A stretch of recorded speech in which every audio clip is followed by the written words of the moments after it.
지난주 우리 가룟 유다 얘기했어요. 그죠?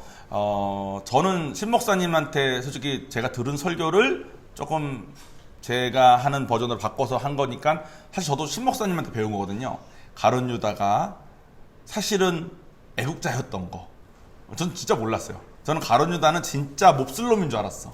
아니 쥐가 제자고 그 많은 걸 다 보고 그걸 팔아먹냐 이런 생각을 했는데 가룟 유다가 알고 보니까 이러이런 사정 때문에 이랬던 사람이구나를 깨달음과 동시에 나도 가룟 유다 같은 부분이 진짜 많구나.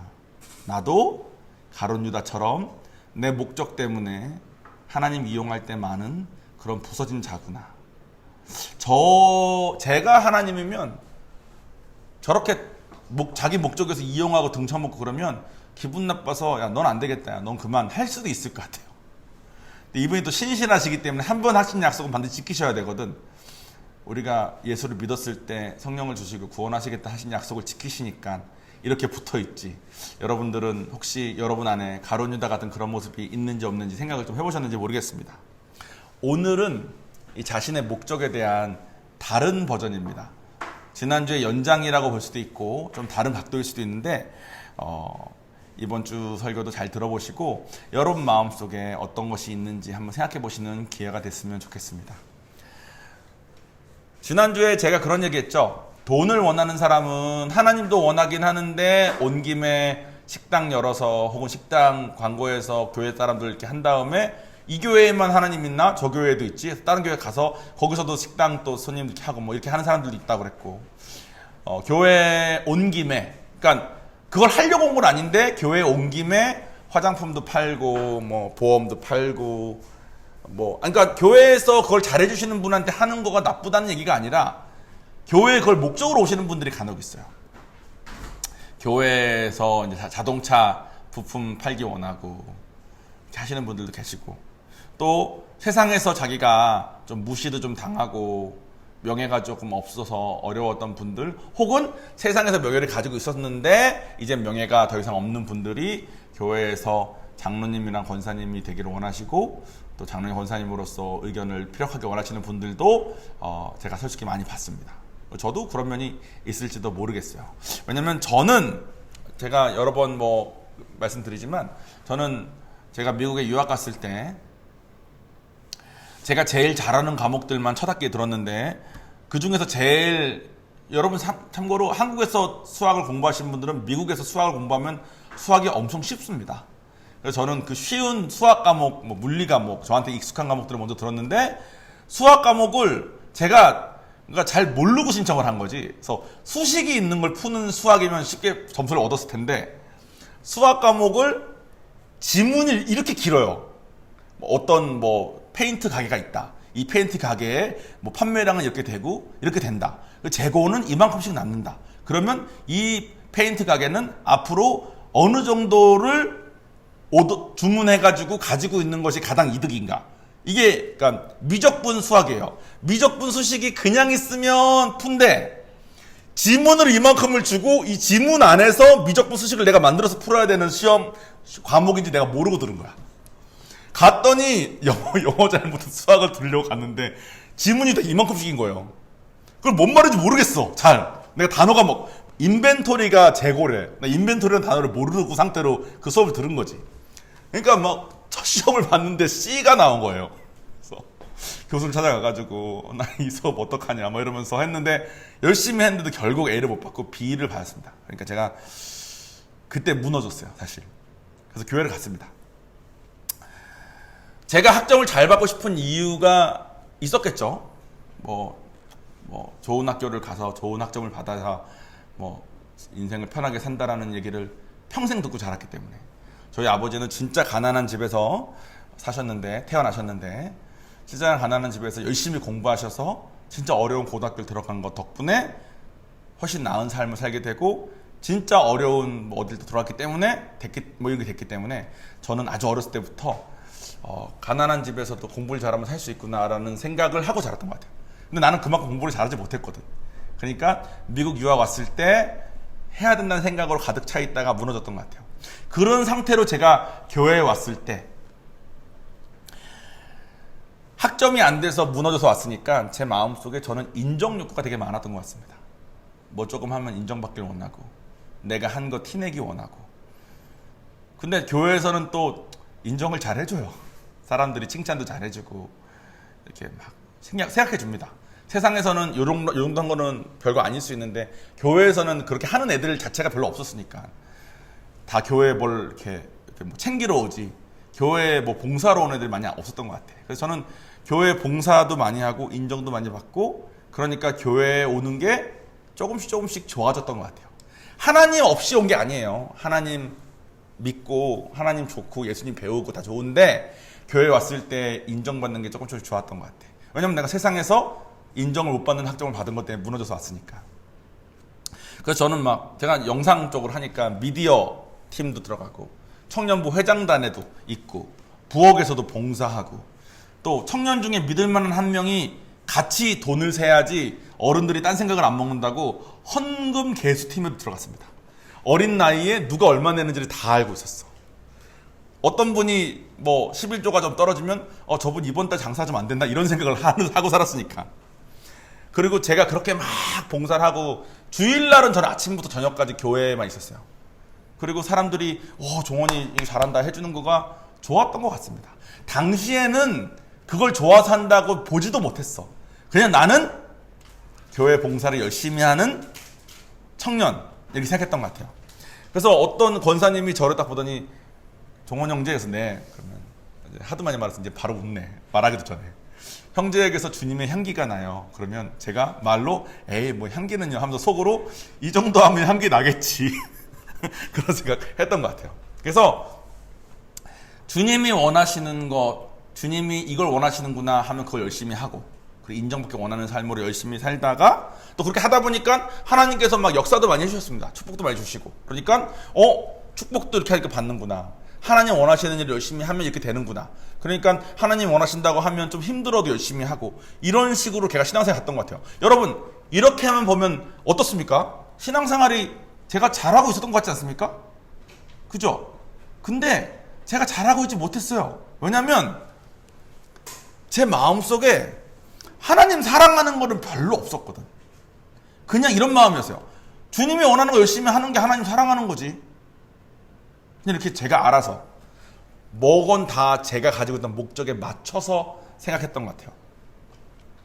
인정받는 것이 하나님을 사랑받는 것보다 더 커지고 내가 인정받는 것이 하나님이 날 내가 하나님을 사랑하는 방법이고 하나님도 나를 인정해 주는 것이 하나님 나에게 대한 사랑의 표현이라고 착각했습니다. 그렇게 있다가 IGM에 와서 신 목사님한테 충고를 들었죠. 제가 어떤 충고를 들었다고 지난주에 말씀드렸죠? 그렇게 네 목적을 위해 신앙생활을 하는 것은 초신자야. 이제 10년 됐으면 목적이 전환이 돼야지. 너의 목적이 하나님을 사랑하는 걸로 바뀌어야지. 이런 좀 들었습니다. 여러분들 중에 혹은 여러분들 주변의 분들 중에 예전에 저 같은 분들이 있을 수 있어요. 교회에서 그런 분들의 특징이 있습니다. 교회에서 아주 많은 일들을 하는데 그분들에게 하나님과의 관계, 하나님을 사랑하는 거에 대해서 얘기하면 감을 잘 못 잡습니다. 제가 전혀 감 못 잡았거든. 아니 이렇게 열심히 하는 게 하나님 사랑하는 거지. 목숨 바쳐 하는 건데. 이렇게 생각했어요.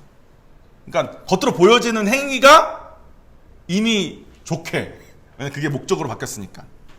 그래서 그렇게 열심히 하다가 자기는 이만큼을 인정받길 원했는데 어느 순간부터 교회에서 내가 원했던 인정 이상의 봉사를 원하기 시작할 때 갑자기 번아웃이 온 것 같고 갑자기 허무감에 빠질 수 있습니다. 내가 중간에 이렇게까지 열심히 했는데 이게 맞나? 뭐 이런 생각 막 복잡해져요. 여기까지 말하니까 여러분 혹시 여러분과 비슷합니까? 아니면 여러분 주변에 그런 사람 보신 적 있습니까? 오늘의 본문도 자신의 목적이 예수님을 돕는 걸로 시작했던 사람의 이야기입니다. 오늘의 본문은 요한복음 4장 6절에서 15절까지 말씀인데 원래는 19절까지였는데 뒤에 부분은 주보에 들어갈 자리가 없어서 제가 뺐습니다. 제가 말로 설명 잘 드릴 테니까 제가 본문 읽어드릴 때 같이 집중해서 한번 읽어봐 주세요. 거기 또 야곱의 우물이 있더라. 예수께서 길 가시다가 피곤하여 우물 곁에 그대로 앉으시니 때가 6시쯤 되었더라. 사마리아 여자 한 사람이 물을 길르러 왔음에 예수께서 물을 좀 달라 하시니 이는 제자들이 먹을 것을 사러 그 동네에 들어갔음이라. 사마리아 여자가 이르되 당신은 유대인으로서 어찌하여 사마리아 여자인 나에게 물을 달라 하나이까 하니 이는 유대인이 사마리아인과 상종하지 아니함이로라. 예수께서 대답하여 이르시되 네가 만일 하나님의 선물과 또 내게 물 좀 달라 하는 이가 누구인 줄 알았더라면 내가 그에게 구하였을 것이요 그가 생수를 내게 주었으리라. 여자가 이르되 주여 물 기를 그릇도 없고 이 우물은 깊은데 어디서 당신이 그 생수를 얻겠사옵니까? 우리 조상 야곱이 이 우물을 우리에게 주셨고 또 여기서 자기와 자기 아들들과 짐승이 다 마셨는데 당신이 야곱보다 더 크니까. 예수께서 대답하여 이르시되 이 물을 마시는 자마다 다시 목마르거니와 내가 주는 물을 마시는 자는 영원히 목마르지 아니하리니 내가 주는 물은 그 속에서 영생하도록 솟아나는 샘물이 되리라. 여자가 이르되 주여 그런 물을 내게 주사 목마르지도 않고 또 여기 물 기르러 오지도 않게 하옵소서. 아멘. 여러분 저는 봤습니다. 제가 봤으니까 수정이, 수경 두 자매 빼놓고는 다 봤을 가망이 많은데 우물에서 물 길러본 사람. 은숙자매님 우물 물 안 먹어봤어요? 물 안 길러봤어요? 이게 해가지고 물 해봤어요. 은숙자매님은 세대가 조금 다르네. 우리 세대 같은. 어머님은 우물물 당연히 해보셨겠죠? 우물물 다음에 이 펌프 물 좀 붓고 펌프하면 나오고 그 다음에 이제 수도가 됐던 것 같아요. 저는 이제 군인 자녀니까 우물이 있는데도 살았습니다. 그 우물 보면 막 개구리도 있고 막 그래요. 그래서 우물한 개구리가 그런 말 안 했구나. 그러면 물을 떴을 때 개구리가 있으면 개구리는 싹 빼고 그 물만 잘 쓰고 막 했던 기억이 나요. 당시에 펌프 있었을까요? 예수님 시대 때? 없었겠죠. 당시에는 우물이 진짜 귀했습니다. 그걸 하나님께서 야곱한테 또 이삭한테 이렇게 축복을 주셔가지고 땅을 파면 우물이 나오게 많이 도와주셨어요. 그때 우물이 몇백 년이 지난 지금까지도 사용되고 있었던 거예요. 우물에도 물을 기르려면 두레박이죠. 두레박을 이렇게 우물을 팠잖아요. 그 우물 위에 이렇게 나무 같은 걸 걸어놓고 지붕을 만든 다음에 이 나무에다가 이렇게 두레박을 줄로 걸어놔. 그 두레박을 이렇게 질질질 내려가지고 물을 떠가지고 질질질 끌어서 그 물을 마시는 거예요. 엄청 깊이 밑에 있어. 밑에 흐르는 지하수를 트는 거니까. 그러니까 예수님께서 가시다가 너무 피곤해서 우물 곁에 앉으셨는데 예수님은 여자의 말을 따르니까 물 기를 두레박이고 뭐가 없는 거예요. 근데 마침 그때 때가 6시쯤 됐대요. 이때 6시가 아마 당신은 6시부터 시작이거든. 새벽 6시부터. 그러니까 아마 낮 12시였을 가능성이 많답니다. 낮 12시가 아니더라도 제자들이 먹을 거 사러 갔다고 하는 거 보니까 이때가 한참 막 일하러 다닐 때인 것 같아. 그러면은 아마 이 당시 이스라엘 날씨를 생각했을 때 엄청 더운 날씨에 우물가인 거예요. 거기 어떤 여자가 물을 길르러 왔다가 예수님 만난 겁니다. 그러니까 예수님이 뭐라 그러죠?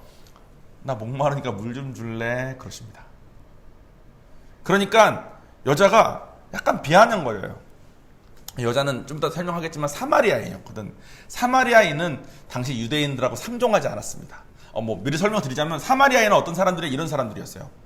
유대인들은 야곱의 12지파, 야곱 아들 12지파 이것을 되게 중요하게 생각했습니다. 너 뭐 유다 지파냐, 나 베냐민 지파냐, 뭐 무슨 지파냐, 뭐 이게 되게 중요했어요. 그래서 피를 되게 중요하게 생각했어. 왜냐하면 아브라함의 자손을 축복한다 그랬으니까.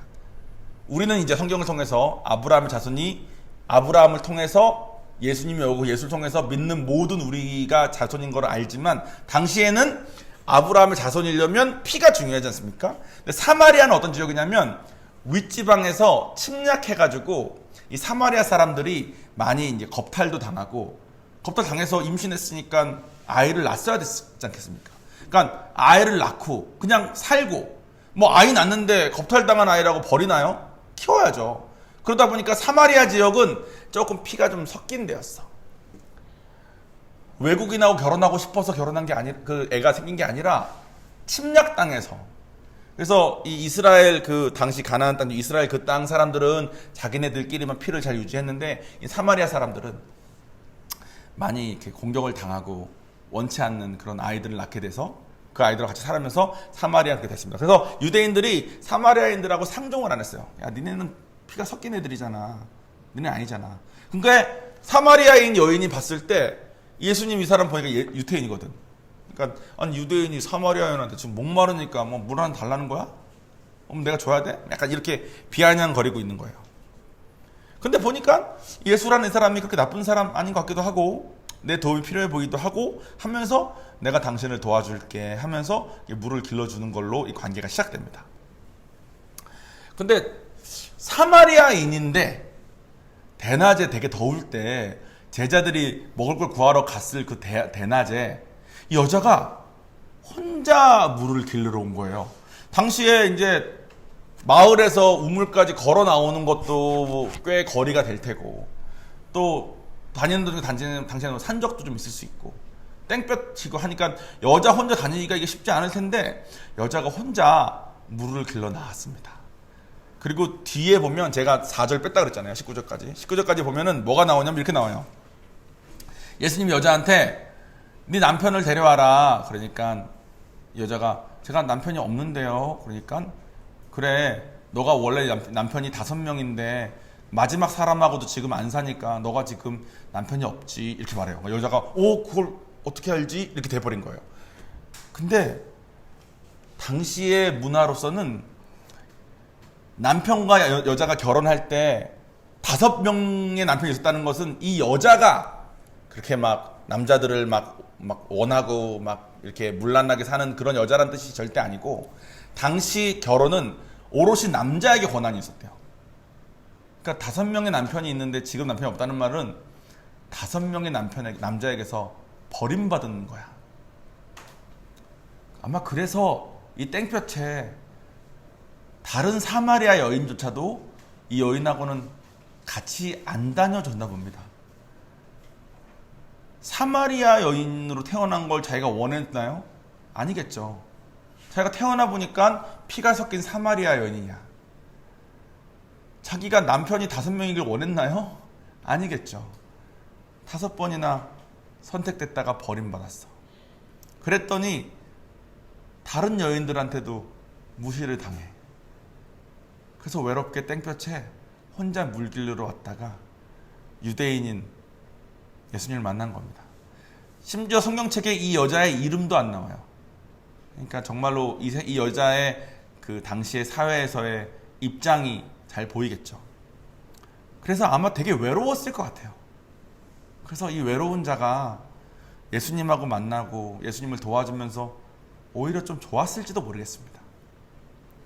근데 사실 실상은 사마리아인으로 태어난 것도 자기 잘못 아니고 남편이 5명인 것도 자기 잘못 아니고 여자들한테 따돌림을 당하는 것도 자기 잘못 아니고 땡볕에 혼자 물길로 나오는 것도 자기 잘못도 아닌데 남들이 모두 다 유대인들은 사마리아인이라고 탓하고 다른 여인들은 남편 5명이나 있었다고 탓하고 이렇게 남들이 탓하고 있을 때 그런 탓을 당하고 있는 여인에게 예수님이 찾아오신 겁니다. 근데 어떤 모습으로 찾아왔다고요? 예수님이 도움이 필요한 것처럼 찾아오세요. 나한테 물 한 잔 줄 수 있겠냐고. 그런데 대화를 하면서 결국 점차 이 여인은 이 예수님이 나의 도움이 필요한 것이 아니라 사실은 내가 이 남자의 도움이 필요하구나라고 생각이 전환이 됩니다. 이렇게 외롭게 오래 산 사람은 좀 공격적이에요. 여러분 되게 외롭게 오래 산 사람들 만나보신 적 있습니까? 또 세상적으로 자기가 원했던 것을 잘 못 이룬 사람들 만나보신 적 있습니까? 네, 그런 분들 중에서는 보통은 이제 돈이 많으면 돈으로 자기를 조금 보호해요. 얘는 그래 돈이 많구나. 뭐 명예가 많으면 명예로 자기를 좀 보호합니다. 이 사람 뭐 어디서 뭐 하는 사람이구나. 근데 자기가 세상에서 좀 어렵고 이 여인처럼 자기 잘못도 아니야. 태어나 보니까 그렇게 태어났어. 혹은 살다 보니까 이렇게 됐어. 근데 뭐 사실 예수를 몰랐던 거죠. 그러니까 세상에서 할 수 있는 방법대로 열심히 해서 남편도 5명이나 있어 봤는데 다 버림받고, 이렇게 외로운 사람들은, 어려운 사람들은, 또 가진 게 없는 사람들은 좀 거친 경우가 많이 있습니다. 저도 예수 만나기 전에, 여러분 인카운터 하신 분들은 다 보셨죠? 저의 야쿠자 사진. 엄청 거친 척하고 살아있지 않았습니까? 나한테 오지 말라고. 나 너무 두렵다고. 이 여자도 그랬던 것 같아요. 그래서 예수님 만났을 때 비아냥거립니다. 야, 넌 물기를 그릇도 없고, 야, 유대인 평소에, 야, 사마리아인 상종도 안 하더니 뭐 목마르니까 오네? 약간 비아냥거립니다. 예수님도 아마 이 여자한테 가면 자기가 비아냥거림을 받을 것을 아마 아셨을 거예요. 그런데 자기가 목마른 모습으로 오십니다. 실제로는 이 여자의 영적 요구를 채워주러 오신 건데, 오실 때는 자기가 목말라서 자기의 갈증을 채우려고 온 것처럼 오십니다. 오늘 본문 13절부터 15절까지를 같이 읽을게요. 같이 주보에 있습니다. 시작. 예수께서 대답하여 이르시되 이 물을 마시는 자마다 다시 목마르거니와, 여기서 말하는 여기서 물은 우물물이에요. 내가 주는 물을 마시는 자는 영원히 목마르지 아니하리니 내가 주는 물은 그 속에서 영생하도록 솟아나는 샘물이 되리라. 여자가 이르되 주여 그런 물을 내게 주사 목마르지도 않고 또 여기 물 기르러 오지도 않게 하옵소서. 아멘. 예수님과 여자가 대화를 할 때 여자의 머릿속에는 세상적인 것으로 가득합니다. 그러니까 자기가 세상적으로 할 수 있는 것을 다 해봤겠죠. 근데 그러니까 예수님이 물에 대해서 말할 때 이 여자의 머릿속에서의 물은 오직 우물물이었어. 그때 예수님께서 네가 말하는 그 물은 마시면 다음에 또 목마르잖아. 근데 내가 주는 물을 마시면 앞으로 목 안 마를 건데, 그거는 네 안에서 계속 솟아나는 샘물 같은 거거든. 이렇게 세상적인 기준을 영적인 기준으로 전환시켜 주십니다. 여기서 말하는 목마르지 않는 생수는 뭘까요? 경험하신 분들은 아마 아실 수도 있는데, 이 여자 마음속 깊숙한 곳에서 원하는 그것을 말합니다. 이 여자의 배경에 대해서 제가 말씀드렸죠.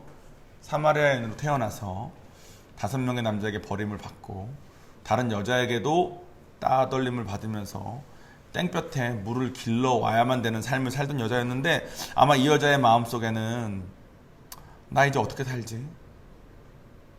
내 인생 이제 어떡하지? 내가 나름 노력을 해봤는데 어떻게 뭘 더 해야 되지? 내 삶은 뭐가 목적이지? 내 삶의 의미는 뭐지? 하는 걸로 가득했을 겁니다. 그런 것들을 성경에서는 목마름이라고 표현합니다. 여러분 마음속에는 그런 목마름 있으십니까? 어떻게 될지 모르겠고 나름 노력을 했는데 잘 안 되고, 그런 게 혹시 있으십니까?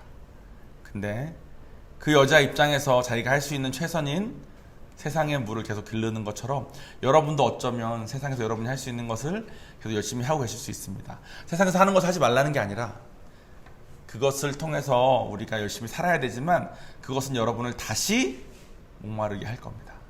그런데 하나님이 주시는 이 생수를 마시면 우리가 아마 삶의 목적을 찾고 삶의 의미를 찾고 다시 내가 뭐라도 해야 되는데 어떡하지라는 그 어려움에 빠지지 않을 수 있을 거라는 거예요. 다시 교회 얘기로 돌아가 볼게요. 방금 한 얘기를 잘 생각하고 돌아보세요. 우리가 교회 올 때 여러분들 중에서 어쩌면 이런 마음으로 교회를 바라보신 분이 있을 수 있습니다. 왠지 내가 이 교회를 좀 도와줘야 될 것 같아.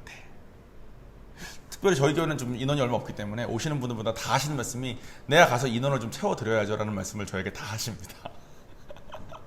그리고 뭐 헌금도 좀 내야 될 것 같고, 내가 이 교회에 그래도 가서 뭐라도 좀 해야 될 것 같고, 이런 마음이 있을 수 있습니다. 왜냐하면 예수님이 사마리아 여인에게 그렇게 갔듯이 우리에게도 그렇게 오시기 때문에 그래요. 왠지 내가 뭘 좀 도와드려야 될 것 같은 생각이 쉽게 듭니다. 우리 머릿속에는 그런 세상적인 것으로 항상 가득하니까. 저는 미디어 팀이지 않았습니까? 교회 반주하는 사람이나 미디어 팀 하는 사람들은 이런 상황에 많이 봉착할 때 있습니다. 자, 큰 교회예요. 큰 교회에 갑자기 성가대 지휘자가 안 나왔어, 그날. 그러면 그 교회가 그날 예배가 어떻게 될까요? 힘들어지겠죠. 찬양 피아노 치는 사람이 갑자기 그 주에 저 오늘 뭐 좀 컨디션이 안 좋아서 안 나갔어요. 그럼 어떻게 될까요? 교회가 좀 그날 예배가 좀 이상하겠죠. 그래서 교회에서는 그분들에게 좀 책임감 있게 나오시기 하기 위해서 돈을 좀 줍니다. 월급처럼. 큰 액수가 전혀 아니에요. 그냥 한 몇십만 원 주는 것 같아. 근데 몇십만 원을 받으니까 그분들은 좀 책임감 있게 나오게 됩니다. 그게 크게 잘못됐다고 보기 어려워요. 그런데 이것이 자칫 이렇게 변질될 수 있어요. 나 진짜 힘든데 돈 받았으니까 나가야지. 이 교회가 나 필요하니까. 내가 반주해야지. 내가 카메라 잡아야지. 내가 안 잡으면 안 되니까. 이렇게 변질될 수 있어요. 그래서 아주 많은 경우에 그렇게 돈을 받고 하시는 사역하시는 분들이 정작 그 교회에서 은혜 받기가 좀 어려운 상태로 계신 분들을 제가 되게 많이 봤습니다. 저도 미디어 팀으로서 그런 상황에 있어 본 적도 있습니다. 근데 그 미디어 하시는 분, 그 반주하시는 분, 그 성가대 지휘하시는 분들하고 깊은 얘기를 해보면 마음속에 교회가 날 필요로 하니까 내가 와서 봉사해야 된다는 생각으로 가득하신 경우가 되게 많은 것 같아요. 목적이 하나님 사랑하는 게 아니라 예전에 저처럼 다른 목적으로 가득한 채 교회를 오셔야 되는 분들도 있습니다. 여전도 회장이신 분은 매주 식사를 담당해 주십니다. 매주 교회의 물품들을 잘 관리해 주세요. 자기가 한 번이라도 안 가면 교회가 그 주에 어려워지겠죠. 그래서 저는 IGM 교회가 참 좋습니다. 그 누구에도 돈을 주지 않고 찬양 리더가 갑자기 안 오면 찬양 리더 없이 그냥 찬양합니다. 미디어 팀이 갑자기 안 오면 그날 자막 그냥 안 넘겨. 그리고 하나님 필요한 상태로 모두 오기를 독려하고 하나님 필요한 상태로 왔기 때문에 오늘 찬양팀 뭐 좀 없고 오늘 뭐 좀 안 돌아가도 그냥 하나님 필요한 사람들끼리 모여서 예배 드리기를 독려합니다. 그래서 저한테 목사님이 저는 당시에 IGM 교회에서 미디어 팀 관련해서 되게 큰 일들을 맡고 있었는데 저한테 그런 말을 편하게 하셨던 것 같아요. 종원아, 초신자에서 벗어나야지. 하나님 사랑해서 와야지. 교회 너 필요 없어. 근데 너가 교회가 필요해. 너가 교회 때문에 하나님 사랑할 수 있고 교회 때문에 하나님에 대해서 배울 수 있고 너가 교회 때문에 하나님께 너의 마음을 표현할 수 있게 교회 때문에 와야 돼. 그렇게 저에게도 오늘 사마리아 여인에게서처럼 세상적으로 가득했던 내 머리가 영적인 전환이 조금 일어났던 것 같아요. 그럼 여러분께 질문 드리겠습니다. 여러분은 교회가 필요하셔서 오셨습니까? 아니면 교회에 여러분이 필요해서 와주셨습니까? 여러분이 필요해서 와주신 분들도 물론 있을 수 있습니다. 저는 되게 좋아요. 여러분 안 오면 걱정되고 왜 안 오셨을까 이렇게 걱정되고 그게 있습니다. 물론 그런 마음이 있지만 여러분이 필요해서 교회에 오셔서 은혜 받고 가셨으면 좋겠어요. 우리는 세상 속에 있기 때문에 항상 우리 머릿속은 이 우물의 물로 가득합니다. 내가 좀 와서 뭘 하고 이렇게 하고 저렇게 하고 이런 것들이 다 그런 목적들이 가득한 상태로 오면 가룟 유다처럼 초신자에 머물고 또 사마리아 여인처럼 다시 목마를 겁니다. 근데 우리의 목적이 하나님이 돼야 되겠습니다. 마무리를 짓겠습니다. 아까 제가 사마리아 여인에 대해서 좀 설명을 하면서 이 여인이 아마 조금 거칠었을 거라 그랬을 겁니다. 아니나 다를까 예수님 만났을 때 이 여인은 예수님을 비꼬고 좀 비아냥거렸습니다. 깨진 사람들은 좀 다 그런 것 같아요. 근데 우리 중에 깨지지 않은 사람이 아무도 없지 않습니까? 우리 다 부서진 자로서 오지 않았습니까? 그럼 아마도 여러분들도 사마리아 여인과는 좀 다르겠지만 여러분 나름의 방법으로 여러분을 보호하시려는 것들이 있을 겁니다. 어떤 분은 예전에 저처럼 거칠게 사마리아 여인처럼 비아냥거리고 어떤 분들은 약간의 교만함으로 이렇게 사람을 조금 무시하는 걸로 어떤 분은 막 이렇게 좀 다른 사람을 좀 불편하게 해가지고 일정 이상 거리는 못 들어오게 이렇게 하시는 분이 있을 수도 있습니다. 그리고 아마 여러분들은 예수님이 여러분에게 오셨을 때 여러분은 예수님한테 그렇게 하셨을 겁니다. 교회에서 내 도움이 좀 필요한가 보다 내가 와드릴게요 하는 마음으로 왔을 수도 있고 또 제가 그래도 뭘 좀 해야 돼요 하는 마음 왔을 수도 있고 아니면 교회에서 혹은 여러분이 전도하러 온 사람을 예전에 제가 했듯이 무시하거나 이렇게 했을 수도 있습니다. 그런데 사마리아 여인에게 맞춰서 오기 위해서 예수님이 목마른 상태로 오셨던 것처럼 여러분한테 맞춰서 오기 위해서 예수님이 아마 그런 부족한 모습으로 여러분에게 갔을 겁니다. 그래서 어쩌면 여러분 중에 누군가는 내가 이 교회 좀 나가줘야 되겠다, 내가 이 교회 좀 도와줘야 되겠다라는 마음으로 시작하신 분이 있었을 수 있어요. 왜냐하면 예수님이 그렇게라도 여러분이 오길 원하기 때문에 그렇게 그 높으신 분이 마치 우리의 도움이 필요한 것처럼 여러분에게 왔을 수 있습니다. 근데 이제 그렇게 해서 하나님께 왔으니까 세상적인 거에서 영적인 것으로 우리가 전환이 이루어져야 될 것 같아요. 그래서 가룟 유다의 초신자에서도 나오고 이 사마리아 여인의 우리가 우리를 보호했던 그 방법에서도 좀 나와서 하나님을 사랑하는 게 뭔지 다시 근본부터 배우고 하나님을 더욱 생각하고 사랑하는 사람으로 우리가 가보면 어떨까요? 오늘 설교가 사실 되게 좀 어렵고 무겁고 딱딱하고 아픈 주제이기도 합니다. 자기 자신을 들여다보지 않으면 별 이상한 얘기로 들릴 수 있거든요. 근데 여러분들이 꼭 생각해 봤으면 좋겠는 주제예요. 그래서 여러분 오실 때 주님, 제가 주님 필요해서 왔어요. 나 주님 더 알기 원하고 주님이 주신다는 그 나의 마음속 깊은 곳에서 원하는 것을 채워주는 그 생수를 저도 맛보길 원해요 하는 마음으로 우리 계속 같이 예배드리고 신앙생활 했으면 좋겠습니다. 자, 기도하겠습니다.